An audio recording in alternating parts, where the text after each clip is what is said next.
When The Last of Us video game was released, it represented something of a landmark for the medium. Its story and setting weren't necessarily unique, but its adult, mature, serious handling of its story certainly felt unique for 2013. The TV adaptation promised so much, and despite a very strong first episode, it ultimately left me feeling frustrated. Very frustrated. Oh no. Is that all there is? Is that all there is?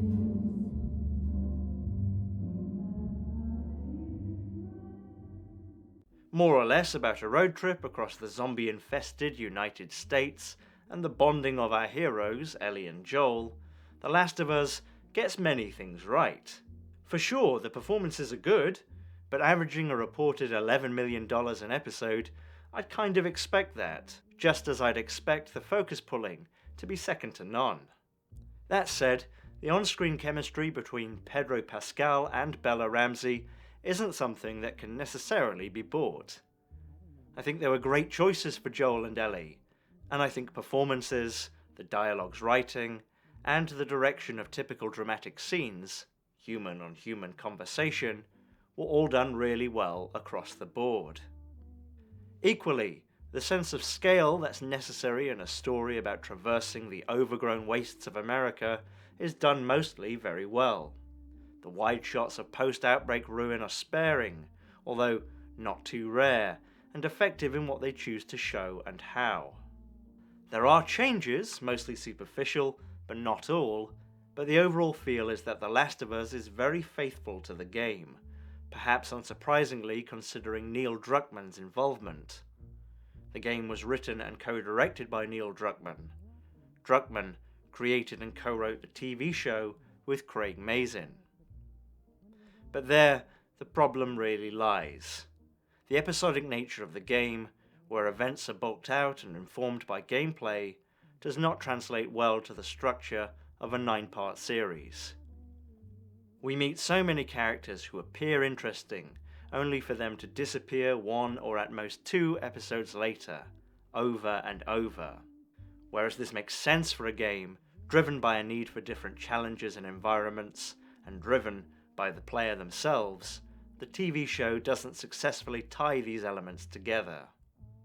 It's more frustrating because these poorly connected elements are, individually, deep and thought-provoking, but are so short-lived they feel ultimately like tangents that exist to pad things out, rather than really inform things.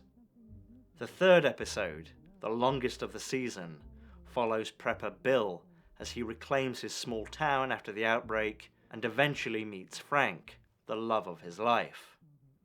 The performances are great, the characters feel like real people, the whole thing comes across as really well considered and sweet.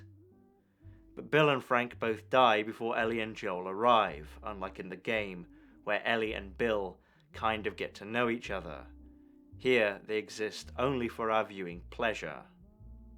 The production could have never cast anyone for Bill or Frank, have Joel mention their names once, and the impact on the story would be the same.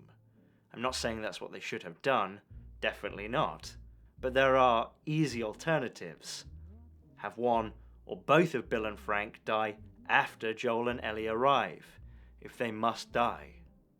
Bill was such a great character, why couldn't he have been in more than one episode? This happens again and again, ultimately training the audience not to invest in any new characters because the chances are they won't make it to the credits. While peril surely is important to what this basically is, a zombie show, it lacks the misery of The Walking Dead, which I'm not holding up as a great example, but I feel kills off newly introduced characters to invoke feelings of constant danger and despair. But feelings of misery and despair don't really come through here. It feels like people are introduced because that's what should happen in a story, and then disposed of because they were never really anything other than props. These episodic elements do all fit thematically. They're all about loving someone so much you'd become a monster for them, But it's the same theme over and over, and the writing doesn't have the chops to really expand on the ideas from the game 10 years ago. But these parts, not really informing the greater narrative, or not really being deep enough, aren't really the problem. It's a simple story. It's a journey with a bit of revenge. The core idea of Joel, a bad man with a sick hairdo, basically becoming orphaned teen Ellie's dad, is strong enough as it is. The villain of the week jaunts contribute nothing other than runtime, so much so I'd say that it feels like the writers did not have a great deal of faith in presenting that story alone, so packed it with thematically repetitive subplots. That's a great shame. Personally, I wanted lots of Joel and Ellie, almost nothing but Joel and Ellie, slowly turning from reluctant partners to an efficient, in-tune team. The parts that did this I thought were great, but there were too few of these parts, and they were too poorly connected for any feelings of a cohesive ebb and flow of tension. At times, it felt more like a serial, just one where only Ellie and Joel return next week. I also feel like there should have been much more low-key action. By that, I mean I think a lot more could have happened to Ellie and Joel on their journey that wouldn't necessarily have cost more money to film. Simple things like observing people in the distance, sneaking around zombies or patrols, and simply hiding. Honestly, I don't need the whole Kansas City detour, not for how it ended. They could have done away with that and have Ellie and Joel get stuck on a roof and have to hide in a tool cabinet for half an hour, and I think that would have been more successful in keeping the suspense going. Introducing characters with big personalities, hinting at their colourful backstories, and then just doing away with them works really well for games, where you are the one doing away with them. But here, it was all just disruptive. I'm no action aficionado. Frankly, my favourite movies are ones where basically nothing happens. But I do appreciate well choreographed and meaningful action and gunplay. I think the producers devoted those resources to the wrong places. Seeing a big horde of zombies and a $500,000 bloater suit was pretty cool, but it was narratively a waste. The scene where Joel stabs a tied-up man in front of his friend is far more effective at getting the horror and brutality across than any of this somehow toothless zombie free-for-all.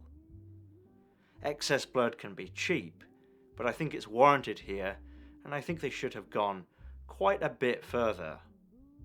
If handled as seriously as they took everything else, a bit more gore could have been chilling, but we cut away, and it all feels quite limp. This is HBO, for God's sake! Please show me people getting their shit shoved back in. But more so, the choice to end the season in the way they did feels so bizarre. To cut a short story short, both the game and the show end with Joel running amok through a hospital to save Ellie. In the game, Joel outguns about 50 guys, because it's a game and that's the logic of the game. By now, in the game he's probably killed 300 people. But the TV show just seems to get to this point and sort of lose interest.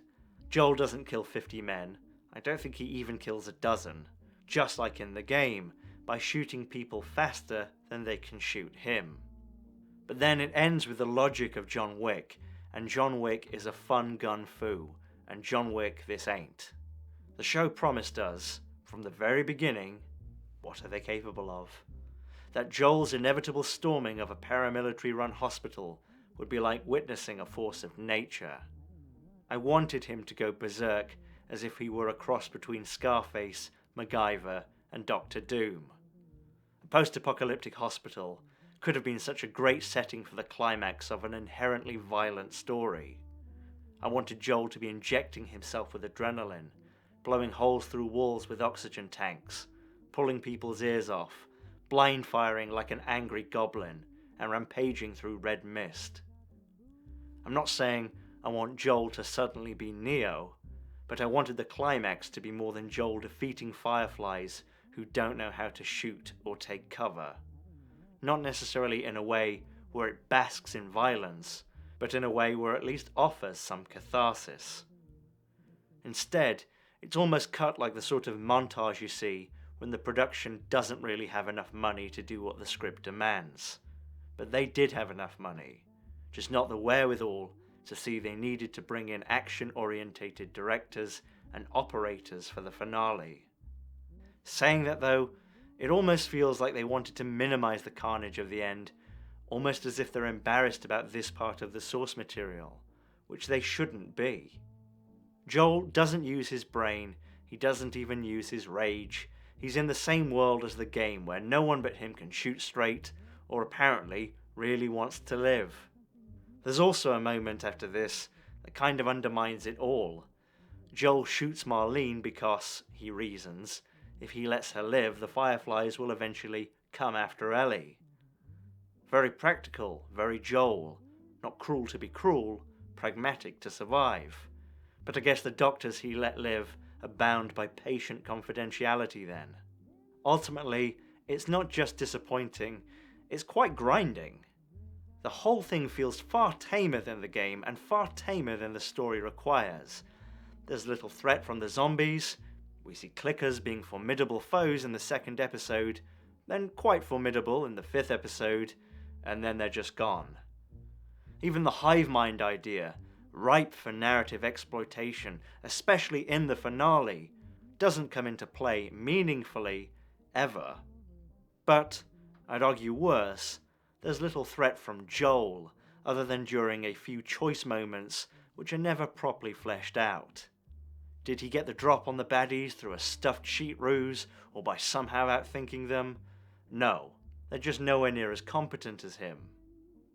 I still think The Last of Us is far better than other TV shows, but I can't say I enjoyed the last 5 episodes very much at all.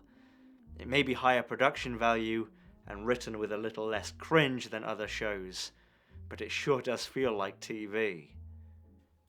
Sponsored by Chef Boyardee. So there you go. I should have known. I should have known when in the first episode they showed me a flashback of something that happened 30 minutes before in the same episode, that the writers think that I'm an idiot. And having watched each of these episodes at least twice, the first 3 or 4 episodes I watched 4 or 5 times each, I think they're probably right. I am an idiot. What did I expect? That's the end. Thank you very much for watching. Goodbye. Please leave.